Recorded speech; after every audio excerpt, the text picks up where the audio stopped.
So I have some friends who have said, Ellen, you really need to do a video about your life, like your whole life, because this one friend in particular said, I don't know anybody like you that I have seen on the internet, on any social platform, who's been vegan for 40 years, the better part of 40 years, and a runner for 40 years. So let's go there. And I'm just going to jump right into this. I used to talk about this in segments when we had Veg Fest and other public events that COVID ended. So I'm just going to put it all out there and we will dive in. And if you have questions along the way, drop them below. And I'm always happy to answer your questions about how exactly did you do all this? Oh, and that's the other thing. And more than just running 40 years, my friend said, you've placed in how many races? So as of this recording, 225 5K or longer races for my age group that I've placed in since 2006, just on plants. And the reason I always add that just on plants tagline is because somebody came up to me at a race in 2011 when I was wearing my Eat Vegan on $4 a day t-shirt that I would often wear. This is actually Facebook's past book, which you can order. You let me know if you've done that. But that's the cover of the book, and I was actually wearing the shirt behind that apron when I was a cooking instructor for Physicians Committee for Responsible Medicine, wearing the shirt at a race, and somebody comes up to me and says, you can't run on a vegan diet. You can't race on a vegan diet for sure. And I thought in that moment, I need to set out and prove that that is completely false. You totally get enough of everything, energy, protein, calcium on a vegan diet. Let's see. Do you know anybody who's got a protein deficiency? Do you know anybody who's been treated in the protein deficiency room of the hospital? Just doesn't exist. So my friend said, you really need to tell your story and how you got here from the beginning. And the beginning has to go when I was 5 years old. My aunt died of breast cancer in our home. It was very traumatic. My two sisters and my mom would go on to have breast cancer, and we were part of the BRCA1 and BRCA2 gene studies that are now routine if you go to your doctor and say, I want to see if I have the breast cancer gene. That's the breast cancer gene, and sometimes I joke that my genes went all the way up to the Supreme Court because Myriad Genetics, which did the testing, wanted to patent the breast cancer gene, and it went all the way up to the Supreme Court, and they were turned down. So my genes, I guess, are free range or whatever. As it turns out, I don't have the gene, and I didn't know that until well after the research had been done because they protected identities and never told us what the results were. But as it turns out, my mom and my one sister had the breast cancer gene because they got it early in life in their 30s. I'm sorry, I said my mom. My aunt got it early in life. My mom and my other sister got it later in life. So geneticists believe that those were environmentally triggered. So from an early stage in life, I set out to figure out how do I avoid this mayhem, this mess that our family seemed to be in, because it wasn't only breast cancer. They all had heart disease and diabetes, and we would joke that we would spend our family reunions in the hospital. The representative from the endowment department would usually make their presence known, and they were very strong-armed about trying to pressure my father in particular to donating money because of all the lives the hospital had saved. And suffice it to say, he did exactly that. But it was kind of a joke about our family reunion happening at which hospital this year, and it really wasn't very funny. I often say that my parents were so sick and diseased by the time I had children, they couldn't lift them, let alone babysit them.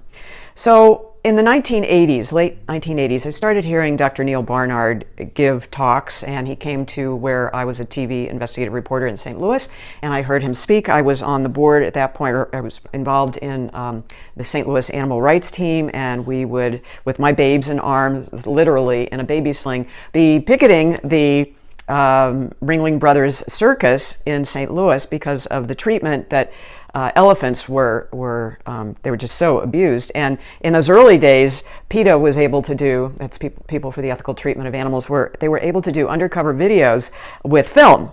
We didn't call them videos back then, it was old school film, but they were released in short clips, and we were able to see enough to make an educated decision that this is not something we should be taking our children to see. So that's how I got my beginning in animal rights, and it really started there as much as it did in health, because because about that time, Dr. Barnard was starting to connect the dots to a low-fat diet, keeping hormones at normal levels like estrogen and testosterone, so that you wouldn't get, with a lower fat diet, either breast cancer or prostate cancer.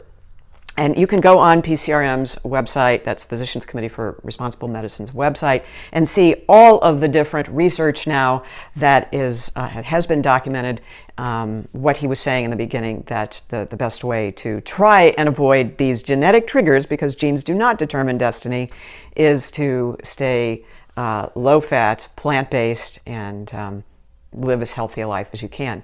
So at the age of 28, I was in Miami, had not moved back to St. Louis yet, my hometown, and I was a television reporter at that point, and really this became the investigative reporting job of my life, trying to figure out the truth about food, because as I say in my first book, Eat Vegan on $4 a Day, there is no money in broccoli. And I actually stole that from a great line in a book called The Politics of Breastfeeding, which said the same thing. There's no money in breast milk. There's no corporation that makes breast milk or broccoli. There's no broccoli or breast milk lobby or association, corporation, lobbyists. I mean, it's so all about money. And when you understand that, then you have to be your own investigative reporter like I was to figure out the truth about food.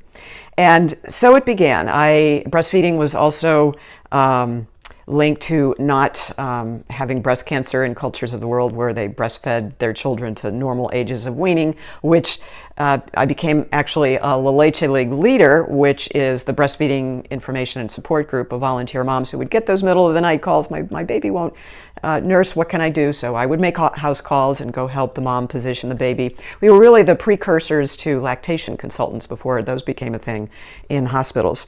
But I did that because, again, in cultures of the world where they breastfeed, very little, if any, breast cancer. It's sort of this whole use it or lose it. And the hormones of pregnancy and breastfeeding are important in trying to keep hormone levels, especially estrogen levels, low and normal.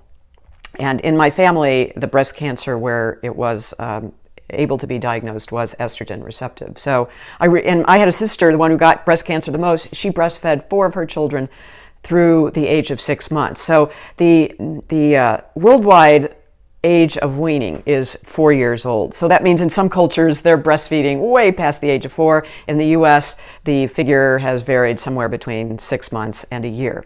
So what that tells you is that when you breastfeed, it suppresses estrogen. So the more you can have estrogen suppressed naturally, the less your chance of getting breast cancer. And the research now does bear this out. So kind of fascinating to see how all these dots are connecting.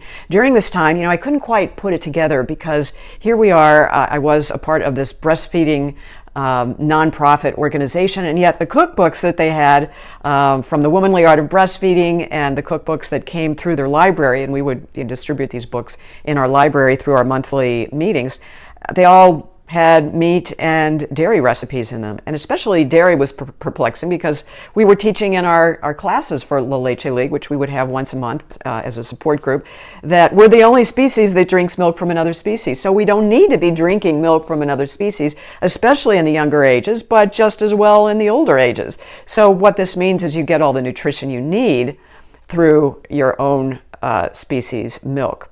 And as we often talk about in my books and other books, a cow's milk is meant to make a baby cow grow very quickly into a ginormous cow. And the research now links cell growth, tumor growth, growing rapidly if it's stimulated and fed cow's milk, because it has insulin growth factor in it that makes a cow grow a certain way, very large, very quickly, not meant for humans. Human breast milk has more lactase in it, more sugar, which is designed for the human brain to grow bigger very quickly, which is what our brains do from conception on. So all of these dots were starting to connect for me as I'm going like, I think we need to be looking at this from a different way. And just to let you know, my trajectory was in high school. In St. Louis, we had Baskin-Robbins places all over, and I'm pretty sure I had all 28 flavors, maybe even once on the same day, not sure. I was weighing 150 pounds during my college years. And in that period of time, one year I came home from college and I tried the Stillman diet, which was the precursor to the Atkins diet. And I'm going to kind of tick through this rather quickly here. But the Stillman diet, if I'm really dating myself here, 8 glasses of water every day, and you could eat all the meat you wanted, all the protein, as we define it in the animal world, you wanted. So that would be fish, cow, pork, chicken, all of that as much as you want, nothing else. No regard to cutting out the fat and making it low fat at this point. And then after that, and it worked, like all these high protein diets worked in the short term, but as you will see, at the expense of your heart. And certainly that was the truth for me. So I, like many women my age, I yo-yo dieted. I would gain the weight back, sometimes double or triple fold. And then I did Atkins, I did the Zone diet, I did the South Beach diet, and I digested these books cover to cover, just follow them. This was before YouTube or any videos were out. And then, of course, paleo came on the scene when I was a coach at the local high school here in the Bradenton area, and I'm going like, what's this paleo thing? This is just, and I forced myself to read the meat-based paleo books and just was like, this is Atkins all over again. And Atkins enjoyed a second resurgence, by the way, in the early 2000s. We all thought the science had changed, but really the only thing that had changed was the marketing. So I was on this desperate attempt because I was seeing my oldest sister at the time. She got diabetes in pregnancy, and when she was pregnant with her 2 kids, never recovered from it, had heart disease from an early age, and eventually did die officially of MRSA. And just don't get me started, okay, you did, on that whole thing. So MRSA is antibiotic resistant bacteria, and she had just had this lifelong battle, adult lifelong battle between diabetes and heart disease, and was given antibiotics so frequently, as many of us were, and she was in the hospital for something else, and the MRSA came in through an IV and lodged in her neck, and she became a paraplegic for the rest of her 6 miserable years of life in a nursing home. So back to my journey. So after I went through these diets, the high protein diets, I became friends with a woman who worked at a health food store in St. Louis. And we started running together. And this was around the time I had moved back from Miami to St. Louis. And we started running together. And she educated me. I went over to her house. We didn't call them vegan meals at the time, but that's what they were. Stir fries, brown rice with lots of veggies stirred in, and either beans or tofu as the main protein. And at that point, I met my first husband, and we got engaged, got married, and the way I was eating was pretty extreme. I looked great for the wedding, and as we got more into our married life, I evolved to be vegetarian. And when the kids when I was pregnant, I was told, you got to give your unborn fetus, your unborn baby, whey protein, and otherwise you're going to cause brain damage. And so, what mother wouldn't respond to that, right? And I forgot to say, my very first journey in the attempt of trying to avoid cancer was the macrobiotic diet, because there was this great book by Dr. Anthony Sadalero, who reversed not only his father's but his own bone cancer through a macrobiotic diet, which was basically a vegan diet, except that it was way more restrictive and included white fish. So it came out of Asia, and at the time that was touted as the big anti-cancer diet. So I did do that, but gave it up mainly because it was just so restrictive. And driving through a drive-through in St. Louis while I was a TV reporter, it was hard to order sushi at Taco Bell or places like that where we were even lucky to stop and get a meal as a reporter.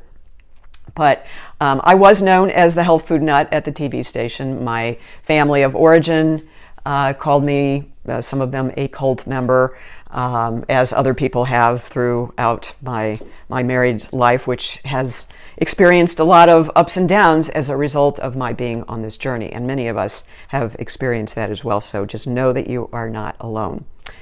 All right, so macrobiotic, then vegan, then vegetarian. When the kids were small, I was known as the veggie burger server at the school where once a week we got to serve alternative food other than what the school was preparing, so I was the veggie burger server.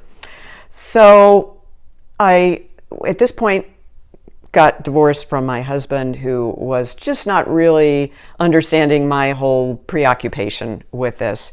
And food became, it always had been kind of this divisive thing. I had an organic garden in the backyard, and the kids would go out and they would pick kale and cherry tomatoes, which always reseeded themselves from year to year.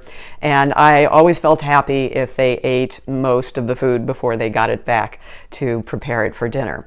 And I really incorporated them in the prep process so they would have ownership of the food as much as possible. But this was just a source of conflict in the relationship. And when it ended, the first thing my ex did was dig up the organic garden. And so, it's sad when kids get dragged into these things, but it gives you an idea of just how contentious it was, even though it really, I believe, has saved my life. So all this time, I'm also running, biking, doing the things you can do in Missouri, which is kind of tough, especially in the summer. Very hard to run because the humidity is so oppressive, way worse than it is in Florida, believe it or not. I will take a Florida summer over a St. Louis summer any day of the year, and anybody who's lived in both places agrees, because you always have a breeze in Florida, and you have to get up in the early mornings if you want to run, but it's much more doable. The temperatures, if you study them, as I did because I was in the news business, are always cooler in Florida by 10 degrees on almost any summer day in St. Louis. So never gets above 92 or 93 in Florida, but in St. Louis it can be well 10 degrees above that. And with the humidity, it just feels even more oppressive. But that was one of the advantages of moving to Florida, which happened in the early 2000s. And at this point, I was divorced, single working mom, and was just trying to get food on the table in a hurry for my 3 kids. And I'm sort of percolating this idea, boy, wouldn't it be great if we could show people how cheap it is to eat healthily on a budget. Moved to Florida, and I, at this point, was working as a stockbroker at Smith Barney after I left television. I'd also done media consulting for PCRM and some other vegan organizations. And when I moved to Florida, this was before that happened, but I had hemorrhaging fibroid tumors. And got on the phone with my OB. I was in the emergency room, and the emergency room doctor said, you need to do a hysterectomy now. And the OB gets on the phone and goes, Ellen, go back to that vegan diet and call me in the morning. And sure enough, within just a few weeks, all signs of menopause were gone. The hemorrhaging stopped, 3 weeks of hemorrhaging fibroids gone.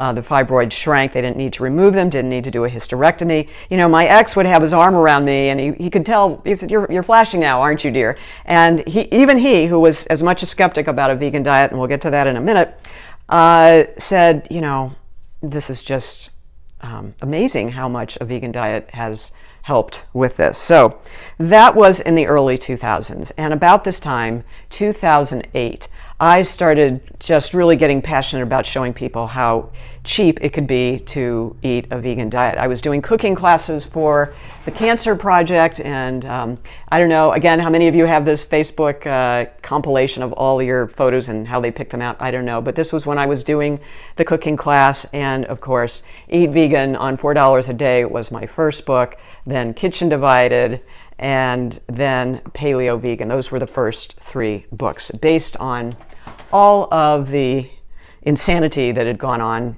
in my life to that point.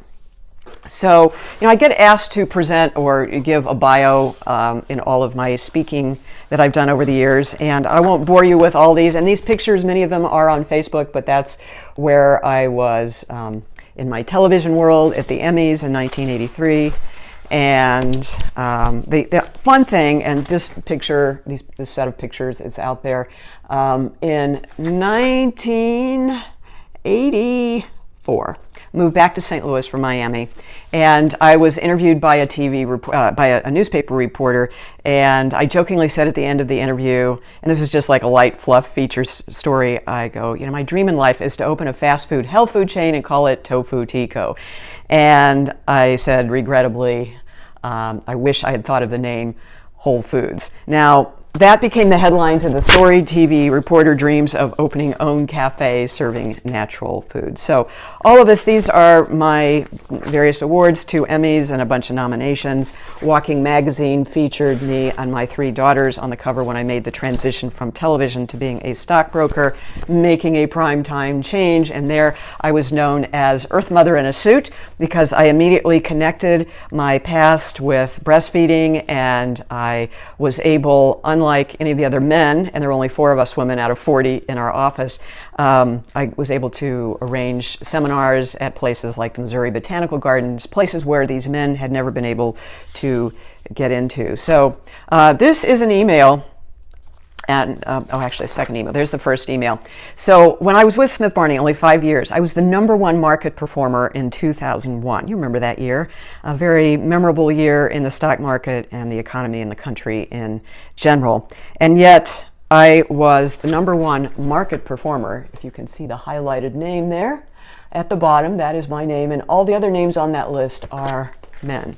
So I was the only woman and was #1 in our office in market performance for my clients. What did that mean exactly? That's how well I performed for my clients. Had nothing to do with my salary or how well I performed for my own income. In fact, I became increasingly convinced that how well I did for myself was inversely correlated with how well I did for my clients, because I wouldn't sell my elderly widows out of high coupon municipal bonds and put them in a tech stock that blew up or a tech fund that was all over the map. So that was 2001 and 2002, the top 10 again, and I'm in the top 10 in that group, and again the only woman on that list. So it was a tough, even though I went into financial services because there had been a number of lawsuits, including a book that had been written, Tales from the Boom Boom Room, that detailed how the financial services industry was not terribly kind to women. But because I'd been in television, I knew how to get media coverage and how to speak to the issues that I thought were important. I also got an environmental award for my work in promoting socially responsible companies, which I did while I was at Smith Barney. So a lot of stuff. Social investing proves to be sound financially. That was an article in the St. Louis Business Journal. So I've had this record of being kind of high energy. And during this time, I was not necessarily running extensively, but just kind of keeping things going. And when I moved to Florida, I began teaching these cooking classes. And my biggest success was certainly not my own weight loss, which, by the way, I did lose 25 pounds during the time where I returned to eating vegan in the early 2000s. But that woman in the pink there, Corky Carlson, she was a woman who came to my cooking class, had been given up for dead. She had multiple myeloma, and she lost 120 pounds in 8 months, never counting a calorie, just loving the food. And it took her 8 months to do that, and she came off heart medications, and she improved her cancer markers. And that was, in the early 2000s, looks like 2007, there was a newspaper article that was done, and I still hear from her today on Facebook. So she's alive and well, back with her family in Michigan, and there is her after picture, 120 pounds. So the before on in the tan outfit there, and on that shot is the after. So as I like to say, results are typical. Ask your doctor if plants are right for you. And she got newspaper coverage too, using those before and after pictures. So, there's a lot that, has happened over the years in my running. I really just kind of got discovered as I was training with first the local training, the Runners Club, and then the high school coach said, your times are pretty fast. You're clocking 8-minute miles. Why don't you come and train with the girls on the cross-country team? And I did that, and again, got coverage with that. And So I started showing up to races, and I became a running coach. And that was the early medal collection. Back in 2006, started doing that, and it wasn't until 2011 where I really ramped it up and thought, I've got a mission to prove. But did cooking classes until my first book came out, and got some pretty interesting media coverage over the years through cooking, and then starting to run. Because what was happening, I would joke, I'm winning my age group just because I'm showing up. What other 50-year-olds are doing this? And that's really when I started. When I moved to Florida, I was 52.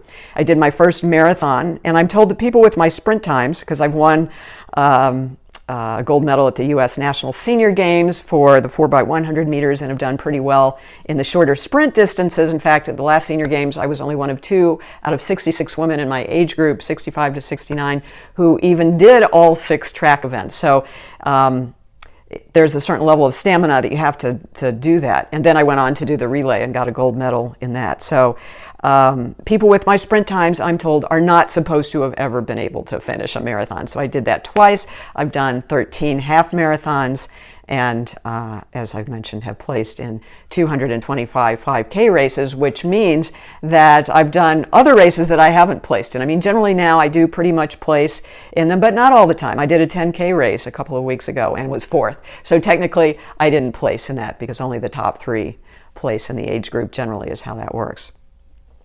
So this has been quite the journey for me. One of the reasons that I think I do so well in running is that we as vegans just don't get arthritis. And many of the women who used to race against me and beat me like crazy 10, 15 years ago, they aren't even running anymore. So animal protein lodges in the joints, and vegans typically don't get arthritis. Another thing that's been very important over my 40 years of running, and I can't stress this enough, my 4th book became Vegan Fitness for Mortals, because all the books at that point were written by these bulky, hunky, bodybuilding types, and not just mere mortals like myself who want to just have a better life than my parents did when my kids and grandkids would be older. But it's been important to have not only a good pair of running shoes, but for preparing for that book, I actually worked for a year at Fit to Run, the most popular local in Florida running store. And so I just wanted to learn as much as I could, although I already knew quite a bit about shoes, because I think I owned every kind of running shoe on the planet. But the most important thing I did was having orthotics. And this was quite the experimental project. But without orthotics, I am quite sure I never would have raced a year past my 28th birthday, which was when I started. Why is that? And I would go through this demonstration in my talks. The reason is, even if you don't have natural childbirth with children, women's hips are wider than men's. And with childbirth, there's this hormone called relaxin, which makes breastfeeding oh so wonderful, and makes your whole body relax and your birth canal expand so you can give birth to babies that are seemingly pretty large. And so our hips expand. And what that does is, and I'm going to back up so hopefully you can see all this, is your knees, when your hips expand, your knees go out and your arches then collapse. So when you see this compression here with the hips out, knees in, and then the arches, and I'm just making sure the microphone doesn't pull the camera over here, but I'm backing up as much as I can. Anyway, the arches collapse down, and so arch supports will support the arch and kind of correct everything up the chain. So the arches raise, the knees go out, I'm really, again, over-exaggerating this, and the hips and the back are in better alignment. Or so the theory goes. Now, I've tried barefoot running, I've tried doing all kinds of natural things, but I have found, and I actually stress fractured my 3rd metatarsal arch when I was doing the barefoot thing. I thought I was doing it right, watched all the videos, talked to the people, ran barefoot on the beach. But, the thing is, it's hard to undo a lifetime of being in shoes, and muscles atrophy. So I thought I was doing it gradually enough, and if you're going to try that kind of thing, you just have to go at it gradually. Would not recommend running barefoot on concrete. Never did that. But this is always a moving target, and as your body weight changes, your age changes, you're supposed to have these things redone. They aren't exactly cheap. I actually had to redo mine recently, and it's like $700. I think they started out with $150 to $200, and we thought that was incredibly expensive. And I was kind of trying to jerry-rig the problem that I had. I had a high school ankle sprain, so that's given me problems over the years, and trying to do things like with the doctor's supervision, of course, to correct that has been helpful. And I've never been sidelined very long, if I even have at all, when I've wanted to race, especially in recent years. Keeping up, not only warming up properly, and I've got videos on my channel of how to warm up, how to cool down with the stretching. All of that is just so important to avoid injury. The other thing I do, of course, is staying well hydrated. And if you've watched some of my other videos, I was diagnosed with psoriatic arthritis, which is not the same as osteoarthritis like what I was talking about before. That is triggered by animal protein, but psoriatic arthritis, lupus, those are all autoimmune diseases, and I believe they can be genetic, but I believe my gene was triggered, because my father had this as well, by being on the road all the time and eating way too many Cliff Bars and not hyper-nourishing, as Dr. Brooke Goldner talks about, getting those 5 to 9 servings of vegetables every day, which we all need to maintain proper health. So I think that is mostly my story. If you have any questions at all, obviously high energy here, and my passion is trying to help others get on this journey, stay on this journey, and feel good. This is not about being a crazy health food nut. This is about feeling fabulous at the age of 69, not having any medical issues that require medicine or surgeries at this point. So, knock wood. I'm just hoping that it will continue. Not that we don't get sick or have different issues, we do. But there's a lot that we can do to prevent preventable diseases and conditions. And I think it's much easier to do that than to deal with some of these preventable issues. Some people say, oh, does that mean I have to cook from scratch? And I go, yeah, that does take some time. But you know what? Cancer, heart disease, diabetes, those are real time wasters. So if you don't want that, just figure out the whole cooking or food prep. If you want to go raw, use your blender. I have lots of videos on showing you how to do that, because that's my passion. I've seen so much pain and suffering in my life that just didn't need to happen. So if I can help you in any way, let me know. All right, everyone, gotta run.